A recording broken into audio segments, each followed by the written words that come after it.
This happened when I was 20, and I am 22 now, so it was not very long ago. Back in college, I worked as a babysitter during the week for one family, and on some weekends, I would nanny for another family that was much wealthier. They traveled a lot on weekends and would leave their 2 kids at home, so I would stay there with them the whole weekend. They even had a guest bedroom set up just for me. The family was incredibly kind, so the job was honestly amazing while it lasted. This all took place in the fall. The leaves were dropping everywhere, and the air had that cold autumn feeling. I arrived at the house on a Friday, and that night went completely normal. I spent time playing with the 2 kids, who I will call James and Jessica. James was 7 and Jessica was 5. They were both sweet and very well behaved. Jessica's bedtime was 7:30, and James went to bed at 8:30. During the day, I would play with them and their toys. They each had their own separate toy rooms, one for Jessica and one for James. Jessica loved dolls and dollhouses, so I spent a lot of time playing with her. James was really into video games, so I would sit and watch him play. These kids had everything you could imagine, and the house itself was beautiful. The property was huge, with a large pond right in the middle. There was also a separate 3-car garage, and across the pond was a pool house. The pool house was more like a full entertainment area. It had a bar, a recreation room, a pool table, darts, arcade machines, a massive TV, and several couches. The place was beyond luxurious. They even had an intercom system that connected the pool house to the main house. You could press a button on the wall in either building and talk to someone in the other. The pool house also had a huge window facing the pond with a clear view of the main house. Once the kids were asleep, I could do whatever I wanted for the rest of the night. It was honestly great. I was not allowed to invite friends over, and I respected that rule. Usually, I would just FaceTime my friends and watch movies in the pool house. It was definitely not a bad place to relax. At some point, I got hungry, so I walked back across the property to the house, entered the code to unlock the door, and went in the kitchen. They had a ton of food and snacks, and I was allowed to take whatever I wanted. I grabbed something frozen and put it in the microwave. After that, I headed back across to the pool house. I preferred staying there since I could be louder without worrying about waking the kids. I sat on the couch eating and watching White Chicks while texting my friends. I was actually in the middle of telling them how perfect this job was when the intercom suddenly beeped and scared me so badly, I nearly jumped out of my skin. I walked over and pressed the button, and I heard Jessica's voice. She said she was scared because she kept hearing noises. Normally, she slept through the night, so I figured I just needed to go comfort her. I put my food down and hurried back across the yard to the house. I unlocked the door and went straight to her room. She must have run back to bed after using the intercom because she was already under the covers, clearly frightened. I tried to calm her down, tucked her in, and stayed for a moment until she felt better. Then I left her room, closed the door, and walked down the hallway toward the kitchen to grab a glass of wine. While I was looking for a wine opener, I heard the faintest creak in the wooden floor from another room. I froze instantly and stared in that direction, waiting to hear it again. I told myself not to panic. I did not want Jessica's comment about hearing noises to get into my head. I figured it was just the house making normal sounds. Still, I felt uneasy. I left the house, locked the door behind me, and went back to the pool house. I sat down again and continued eating. I decided not to bother with the wine. The movie was still playing, but I was mostly distracted by my phone. Then the intercom went off again, making me jump. I rushed over and answered it, but this time there was only silence. "Jessica?" I said into the speaker. I could have sworn I heard someone breathing, but nothing else. I called out both Jessica's and James's names several times. At that point, I was starting to feel genuinely scared. I called my friend Kelsey and asked her to come over because I was getting really uneasy. I explained everything to her. I told her about Jessica hearing noises, the sound I heard, and now the intercom being pressed with no response. She told me I was overreacting, though she sounded a bit drunk. While I was on the phone, I kept staring out the window at the main house. Suddenly, the hallway lights inside the house turned on. I told Kelsey, and any doubt I had disappeared when I saw a tall figure step into view in one of the windows. I screamed and dropped my phone. I was staring at a grown man, and he was clearly looking right at me. Then I realized the intercom was still active. I grabbed my phone, ended the call with Kelsey, and dialed 911. I was crying and yelling into the intercom that I was calling the police and that he needed to leave us alone. Everything I was telling the operator, I was also shouting into the intercom. When I looked back at the window, the man was gone. I was completely hysterical, begging the operator to hurry. She kept trying to calm me down and ask questions, but I could barely think. I kept repeating the address and pleading for help.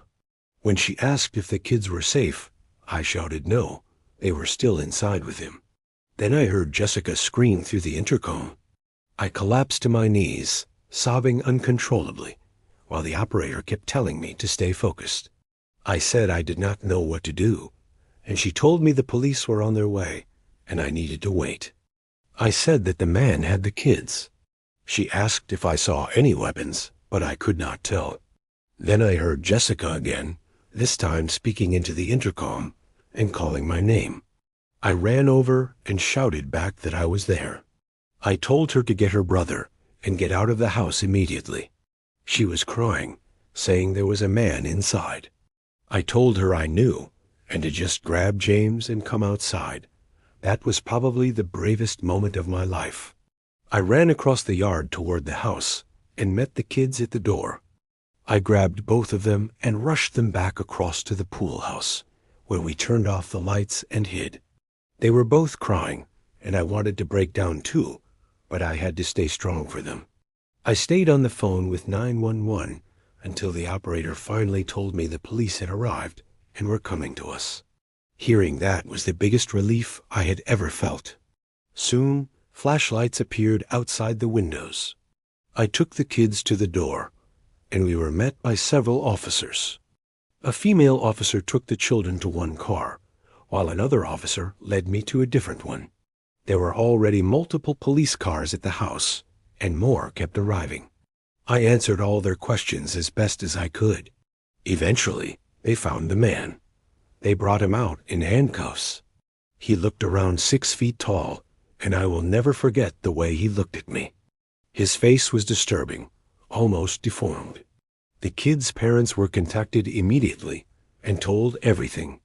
There was no chance anyone was staying there that night. Their aunt came to pick them up, and I went home once I was no longer needed. That night, I could not sleep at all. I was still in shock and running on adrenaline. The parents did not leave their children alone again for a long time, and I know they pressed charges fully. With their resources, I truly hope that man faced the consequences he deserved. As for me, I told them I could not come back after that. That night stayed with me, and I could not shake it. I can only imagine how much it affected those kids, and maybe it still does. I was 28 years old, camping alone in a nearby woodland with my beagle Reggie, only to realize later that I was not as alone as I believed. It was November. During the day, the weather stayed somewhat warm, but once night fell, the temperature dropped sharply. I came prepared for that. I had packed a portable fire pit, lighter fluid, a lighter, and an axe to cut wood. Along with that, I brought a tent, a sleeping bag, and my fishing gear so I could spend time fishing at the lake. I carried enough food for 2 days, though I planned to cook anything I managed to catch. I hiked about a mile from my truck into the forest until I reached a spot close enough to the lake. I set up my campsite in a small clearing that felt comfortable, then took Reggie with me down to the lake to fish. I ended up catching a few small fish, but they were not worth cooking, so I tossed them back. While I was there, Reggie kept staring into the trees, his tail going still like he had locked onto something. It could have been any small animal, he noticed. He is trained well enough not to run off, so I do not keep him on a leash. After about an hour of fishing, we decided to walk around the lake. When we reached the opposite side from where I had set up camp, I glanced across the water and saw what looked like two people moving into the woods. They were far away, so I could not be completely sure, but they really did seem like people, and they were right near my campsite. Not wanting to risk anything, I called Reggie, and we hurried back around the lake. When we returned, I immediately noticed the zipper of my tent was open. Someone had clearly gone inside. Strangely, nothing appeared to be missing. There was not much worth stealing besides my fire pit and fishing gear anyway. Still, it confirmed what I thought I had seen, and knowing someone had been at my campsite made me uneasy. To be safe, I spent about an hour relocating my setup to a different spot a little farther along the lake. After that, I started chopping wood and got a fire going. Once it was burning, I fed Reggie and heated up some chili for dinner. We sat by the fire while I wrote in my journal, until Reggie suddenly began barking toward the forest. By then it was completely dark, and I could not see anything beyond the light of the fire. I stared into the darkness, feeling uneasy. Deciding not to risk it, I brought Reggie into the tent and went to put out the fire. If there were people out there, I did not want to make it easy for them to find me. I climbed into my sleeping bag and with a small reading light started going through my book. Reggie kept reacting to sounds I could not hear, his ears twitching as he looked around the tent walls. I kept asking him what was wrong, but then he started growling. Something was definitely out there. It could have been a deer, maybe even a bear, or possibly a person. The thought of a person lurking outside in the dark felt far more terrifying than any animal. Eventually, Reggie settled down and rested his head. Still feeling uneasy, I turned off the light and tried to sleep. Hours later, I woke up to him growling and letting out low howls. I told him to be quiet and listened carefully. That is when I heard it. Someone was whistling. It was the kind of whistle you use to call a dog. Reggie responded immediately with more growling. Someone was out there, right at my campsite, in complete darkness, and I was terrified. The whistling shifted into a clicking sound, like someone making noises with their mouth. Then I heard footsteps moving closer, until they stopped right outside the tent. Reggie went wild, barking and howling, and I grabbed him, trying to quiet him without making noise myself. Without the fire, everything was silent except for the wind. He kept growling, focused on the direction of the tent's zipper. There was silence for a moment. Then another whistle came from right outside the entrance. Reggie lost it again. I tried to force a deep, commanding voice and shouted that they needed to leave because I had a gun. Instead, my voice came out shaky and full of fear. The footsteps slowly moved away, heavy and deliberate, until they faded into the distance. Or maybe they just stopped somewhere nearby, because Reggie kept growling off and on for nearly an hour afterward. I could not sleep again, but I was too afraid to leave the tent and pack everything in the dark. There was no phone signal out there, so I could not even call anyone.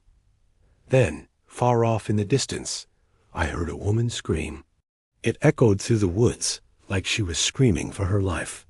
That was enough for me. I grabbed Reggie, put on my boots, took my flashlight, and ran. I ran the same path I had taken earlier until I reached my truck. There was still no signal. I spent the rest of the night sleeping inside the truck, and once the sun came up, I returned to the campsite with Reggie. I packed everything as quickly as I could and took down the tent.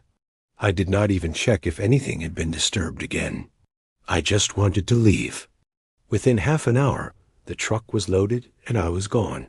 As soon as I got reception, I called a non-emergency police number I found online to report the scream and the suspicious people near my campsite from the night before. I never found out what happened out there or who those people were, but I know one thing for sure. I never went back to that place again. I was home alone one night. Our house is built in a split-level style, and the upstairs is basically like its own apartment. So my brother and I stay up there while our parents live downstairs. It is actually a pretty nice setup. It was the weekend, and I had decided to stay in. The weather was rainy, so none of my friends wanted to go out or do anything. I ended up spending the night in my room watching scary movies. I had put on Dr. Sleep, a movie I had never watched before, and I was really getting into it.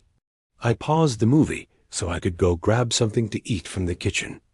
I walked over to the pantry, grabbed a box of crackers, and then heard a noise coming from downstairs, which I brushed off as nothing important. I went back to my room, closed the door, and started the movie again. That was when I noticed the backyard motion light had turned on, and I started hearing noises from downstairs, right under my bedroom. It sounded like the back door closing. To explain the layout better, my bedroom is directly above the back door on my parents' floor. The walls in our house are very thin. You can hear almost everything from downstairs, so it was easy for me to hear movement. When I paused the movie again, it became clear that I was hearing footsteps. I sent a message in our family group chat, asking who had just come home. My mom replied within a minute saying they were not home. That meant it had to be my brother, but that made no sense since he never uses the back entrance. He also was not supposed to be home that night. I texted again saying I could hear someone downstairs. "Alex, is that you?" He did not respond. I heard footsteps moving across the house toward the front until they faded away. Then I heard footsteps coming up the stairs. I quickly turned off the TV. The footsteps were coming straight down the hallway toward my room, passing every other room along the way. They sounded heavy. They reached my door, and then it slowly opened. I stayed completely still in my bed, pretending to be asleep, keeping my eyes slightly open so I could see. A head appeared in the doorway, looking directly into my room. It was very dark. I could only make out the eyes of the person, and it did not look like Alex. He stood there in the doorway, staring for what felt like forever, while I lay there pretending to sleep. After about 30 seconds to a minute, he closed the door, but I did not hear him walk away. I quickly texted in all caps, "Alex, please tell me that is you in the house." He replied almost instantly saying no and asking what I was talking about. That was when I told him someone was inside. I called 911 and began whispering to the operator, and that was when I finally heard footsteps moving away from my door. He must have heard me speaking, even though I was whispering. The footsteps went down the stairs, and then everything went quiet. The dispatcher told me to stay on the line until help arrived. About 5 minutes later, there was a knock at the downstairs door.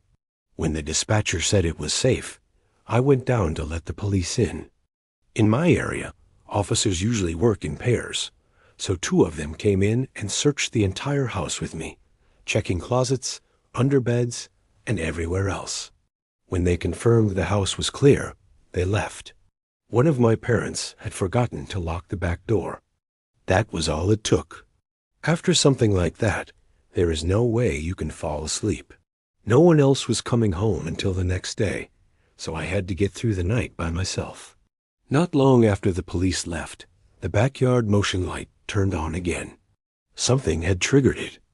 I looked out my window and caught a quick glimpse of a man walking away from the house toward a dark corner of the yard where I could no longer see him.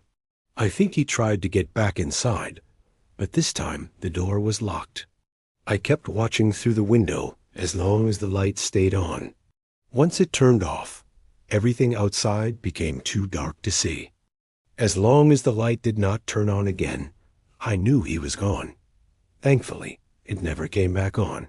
Taking a moment to lock your doors can make all the difference between someone getting inside your home or not.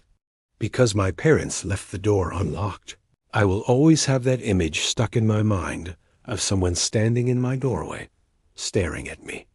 More than anything, it is the eyes I remember. That is something I will never forget.